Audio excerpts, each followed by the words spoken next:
We talk about it. I just want to talk about it. This is another episode of Healthy Discussion. And today's topic, we're talking about the migrant crisis. Right flank, march. Left flank, march. Rear, march. Rear, march. They are marching into a city near you. This one right here is in Chicago. Smash that like button if you understand what I'm saying.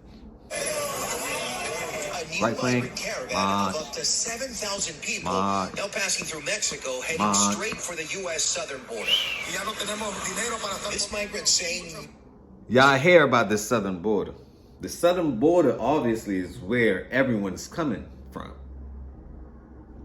I gotta agree with Trump on this one. You need to put something at the border.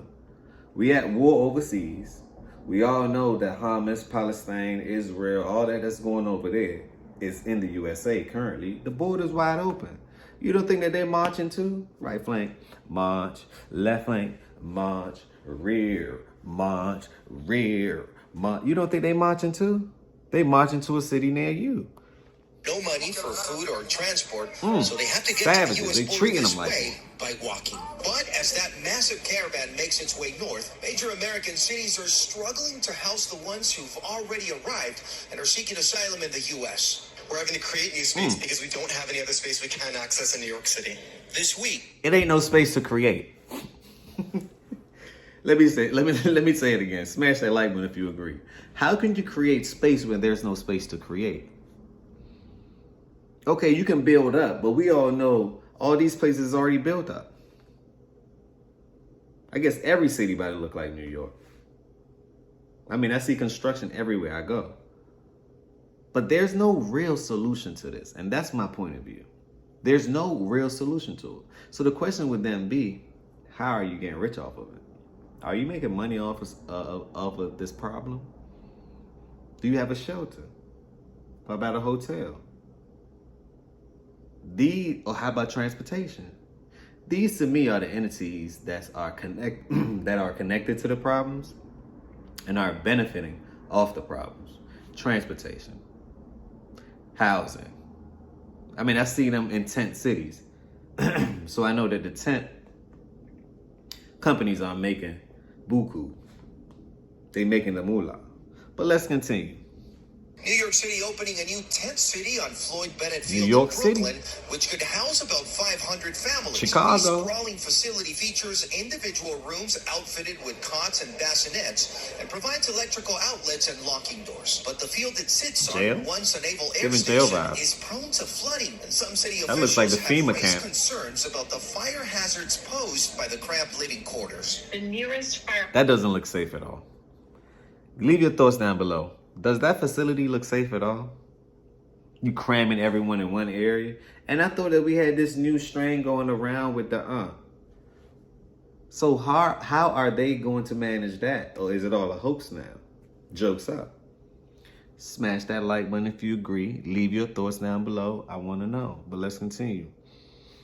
Is 3,000 feet away. If there was a major fire at that location, there wouldn't be enough water for the fire department to fire hazard. Quickly put that fire out. However, New York City officials have denied those claims as they tried to make space for what they estimate is just under 70,000 migrants in New York's shelter system. In terms of the fire safety issues, these are not fire traps and these are not death traps. Every single space has issues that we need to address and mitigate. And we work very, very closely with all of our agency partners to mitigate those things. And we're doing that with the fire department. In Chicago, as the cold winter months are... You're doing it, but are you doing it at an accelerated pace? Rapido. Are you doing it at an accelerated pace? Because winter is coming. And we all know if you don't have heat in the winter, we all know that causes a catastrophe of problems. So I hope you didn't allow these immigrants to come in and then they're dying by the boatloads now. Leave them comments down below. I want to know because I don't see them fixing this before winter. Not even before. Winter is already here. It's already 30 and below. It's already snowing in Chicago. Smash that like button if you know. City officials are building a tent city with winterized tents in all these tent cities and have plans for another in this vacant lot on the south side. Chicago's winter are brutal. Putting migrants in the tent in such condition is nothing short of inhumane.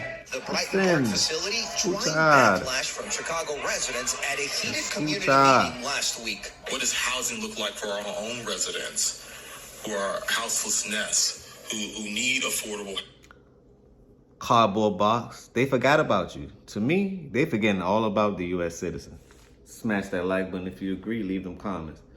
It seems to me that everyone else is deemed to be priority other than the people that's here. I think they have washed their hands with you. They had enough. You may have complained too much. You may have gotten too much. Oh yeah, you want to raise, huh? Okay. You want to go on strike, huh? Okay. No problemos. No problemos. They created a solution. And to me, this is a solution. I don't see it working as far as immediately. I see a lot of people being left behind, but for the long term, it's going to push a lot of people that's already here out. You're going to have to scale up, learn something new, have 3 to 4 to 5 jobs. I'm just saying, because that's what it's looking like. If you have eyes, let me know. Our seniors. Those resources. That's the point. Let's elaborate on that point, the seniors, because I noticed something too. Let's just tie the knot. Now, most of these foreclosures housing, right? That's happening, and the interest rates are skyrocketing and all of that, right? I think the seniors are going to be the most affected. They're taking their homes from them. I see it because they're on a fixed income, right? You're not adjusting their fixed income, but yet everything else is going up. That's the okie doke. So maybe senior homes should be an opportunity for that, because you have to create a solution based on the problem. Whoever does is the mastermind. Smash that like button if you agree. One place.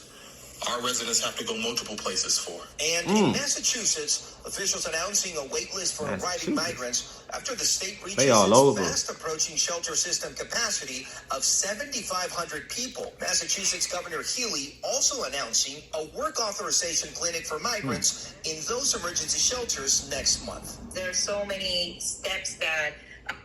You hear what they said? They told you right in front of your face. They putting them to work immediately. They putting you out of work and putting them to work immediately. Leave them comments down below. Do you have a job? Do you have a loan? Do you have a student loan? Do you have a car loan? Don't you have to pay it? But they putting you out of work. So it seems to me they're going to be getting your cars, your educational system, your benefits. And they haven't been here over a year yet. See the games and see what's to come. It's no time to play. It is no time to play, but let's continue. They can review to make sure that the applications won't be denied or rejected for things that can be fixed on site. Cities push past capacity with more migrants appearing to be on the way. It's not stopping. And Guad Venegas joins us now from our bureau in Miami. Guad, I understand there's an update on the southern border as well, that razor wire barrier that Texas put in the water to stop migrants from crossing the Rio Grande. Aaron, there is, and everything that happens in Texas affects the rest of the country when it comes to the migrants, because most of them arrive through Texas. State. So we know that with the border barrier in the water, the buoys judge is overlooking that. Well, Court of Appeals is overlooking that decision, whether Texas will be able to keep those in the water or remove them. But there's also a decision that has been made with the other lawsuit. Texas sued the federal government after Border Patrol agents were cutting the razor wire fence that's been installed in the border as well. But even though the judge has ordered, the decision was that the judge ordered Border Patrol agents to stop cutting the fence, there is an exception where they can cut it if a migrant is in a medical emergency or under medical distress, which is why they've been cutting it. So it doesn't really change much. It doesn't. On the ground, but it's just another. And think about it like this. Didn't Chopper already tell you? You can build a wall. It doesn't matter. We all know that there's tunnel underneath the ground. They already have the excavation routes. So this tunnel is a nice, I mean, this wall is a nice idea, but we have to fix the root of the problem. It's the ground. It's a lot of tunnels underneath there.